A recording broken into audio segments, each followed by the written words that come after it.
The dragon flag. So it is both one of the most famous calisthenics skills and one of the most important calisthenics skills that you need to be doing. But let's talk about a little bit about the history of it. I've been doing calisthenics for about 9 years now, and it's been famous even before I started training. You have the likes of people like Bruce Lee, Hannibal for King, you have Slidus Mode, you have so many famous calisthenics athletes, and just it's been in pop culture a little bit. It's one of the most famous exercises in the world, I would say. And you know, it has such a reverence to it that you almost feel like you need to do it just for that alone. But when you realize how important it is for calisthenics, you realize that you really need to be training it if you want to get into the advanced stages, such as front levers, Victorian crosses, or just build a really solid foundation for your calisthenics and well. So in this video, I'm gonna be showing you and helping you achieve the dragon flag with everything that I know and everything that I wish I knew when I started training this movement. The bookmarks are gonna be up on the video. They're also gonna be in the description down below if you just wanna skip to a certain part. But let's start with what is the dragon flag. So the dragon flag is gonna be either a isometric movement, which that just means that you keep your body in one position, or it's going to be a dynamic movement in the form of raises. And it's probably going to be targeting your core muscles as well as your lat muscles. Some supplementary muscles that are also used in the dragon flag are going to be your biceps to hold on to whatever base you're using. You're also going to use your glutes a little bit, and then as well as your quads. You're mostly going to be using your biceps to help you anchor yourself into a bench or a pole to actually perform the dragon flag.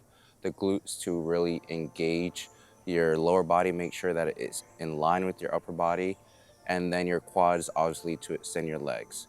But if you're doing the dragon flag to train your bicep, glutes, or quads, then you need to be doing other exercises as they're kind of just used to stabilize and enhance the movement. They're not the main drivers of the movement. Again, that's going to be your lats and your core. That's going to be what's really driving you and allowing you to perform this movement. Now, in terms of form, there's going to be two types of forms I'm going to be teaching you. I personally use the hollow body form, where it kind of looks like a hollow body position.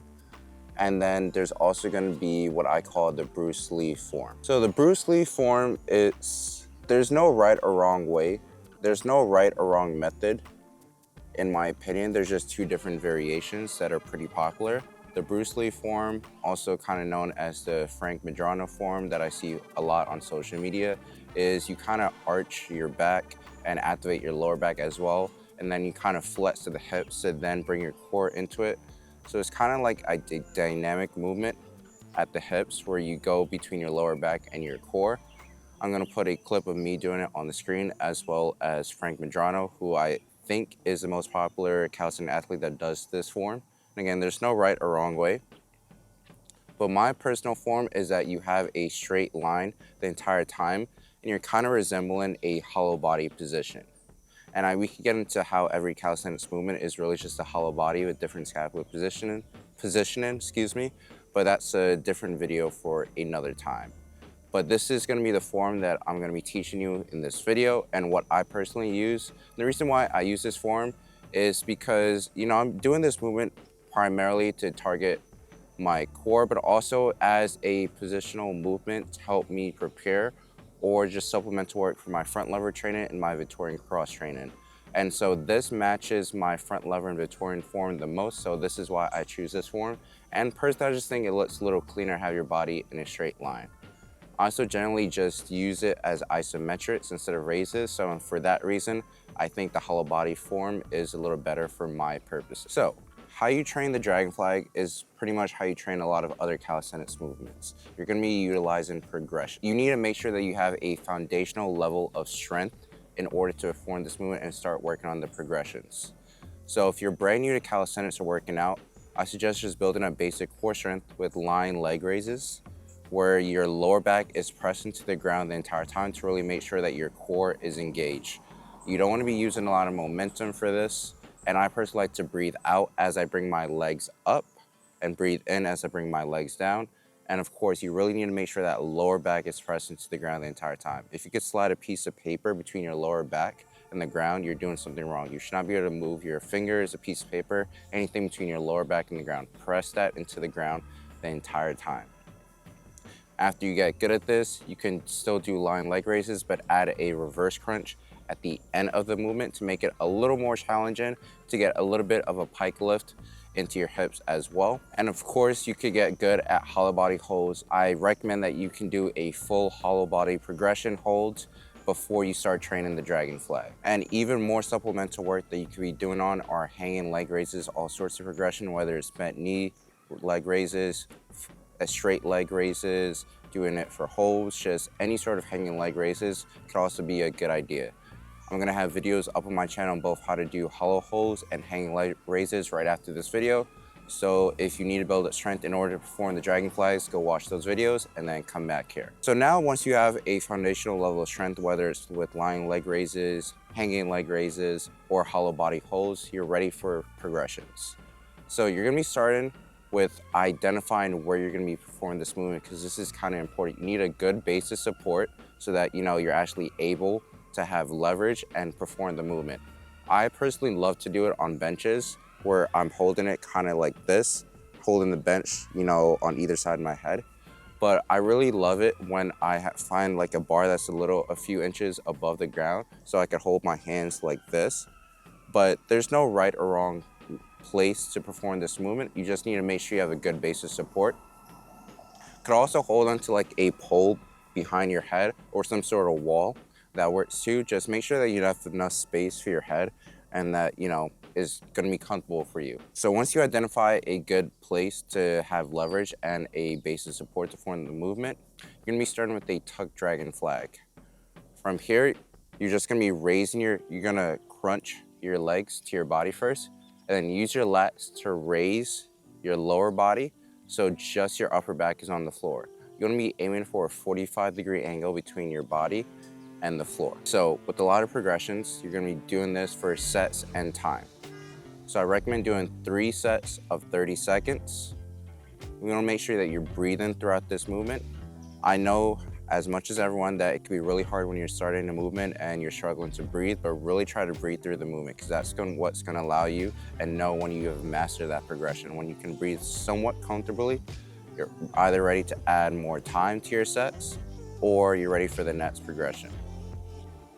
So 3 sets of 10 seconds at most 30 seconds. You don't need to be doing more than 30 seconds in my opinion, because at that point you're ready for the next progression. And from there, you're gonna be doing tuck dragon flag raises. So you're gonna be doing the same thing as a hold, except as soon as you come to 45 degrees, you're gonna be lowering it back down slowly, raising back up, and just so on and so forth. At first, you could do 3 sets of 4 raises, and on the 4th rep, you hold it for 5 to 10 seconds, and that could be 1 set. So you do 4 raises, and that last raise, you're gonna keep holding in that 45-degree position, and then come down, that'll be the end of your set.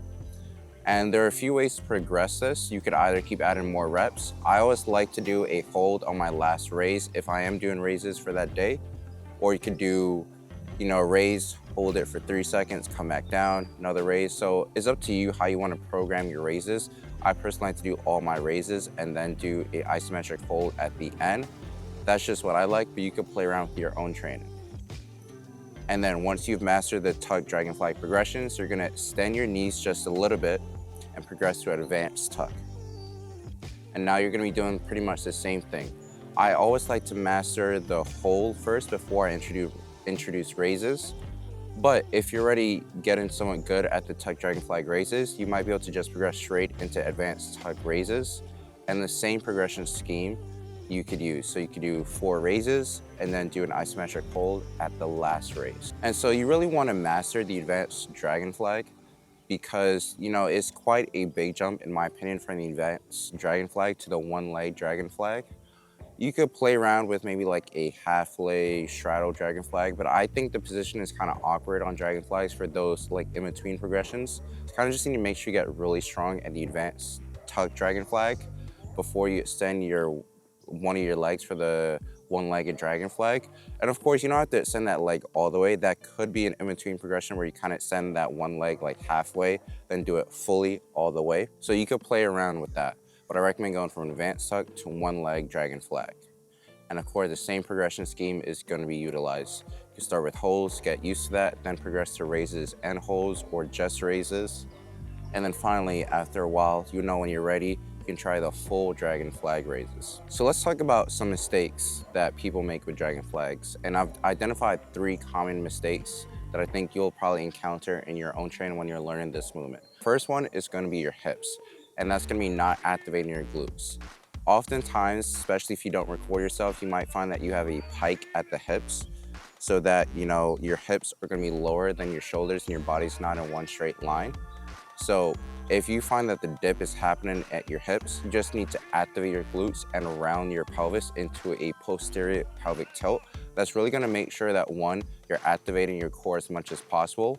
2, your form is as best as you can, because again, calisthenics is a sport of good form.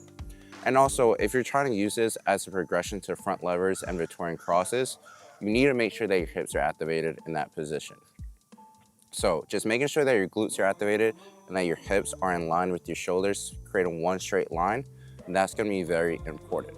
So common mistake number 1 is not activating your glutes. Similar to that, it's going to be not activating your quads, and I'm guilty of this all the time myself. You want to make sure that your legs are straight. So oftentimes my hips would be straight and they will be locked out, but then I'd always just forget to activate my quads to make sure my legs are straight. So you just want to make sure that you're feeling a little bit of tension in your quads and that your legs are straight the entire time. Again, to create that aesthetic line, but also just to make sure that you're kind of matching the form to your front levers and Victorian crosses once you get up to that level. And then common mistake number 3 is simply going to be making sure you have the right angle when you're doing holds. Oftentimes, I see people going way too low on their holds or way too high. You don't want to be close to vertical, because then there's not going to be much tension that you're actually maintaining. It's actually quite easy to, kind of just hold your body in a pike position where you're almost 90 degrees to the floor. It doesn't require much effort to do that. In fact, a lot of people just do like kind of like one of those yoga moves. So, generally, if you can hold it for a long time, you're not like shaking, you're way too high. So I always try to aim for like a 45-degree angle with my holds. It also depends on like where your base is supported, what type of base support you're using.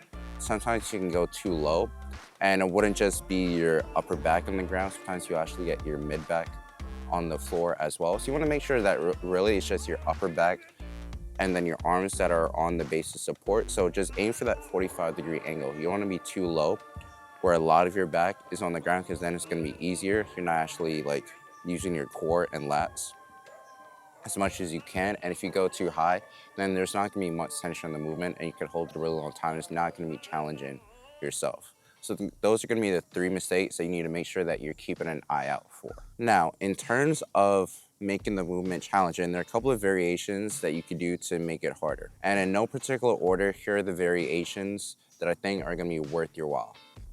And my favorite one is going to be a weighted dragon flag. I really love weighted dragon flags, especially as I'm getting serious about my Victorian cross training.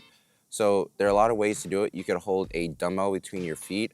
I personally like to just put a plate by my feet and then extend that way.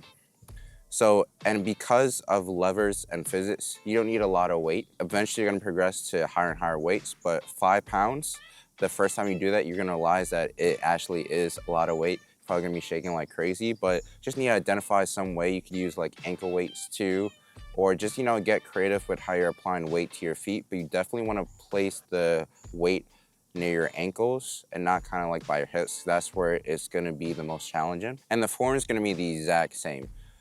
Hips locked out, quads locked out, 45-degree angle, and the same progression applies. You could do it for time.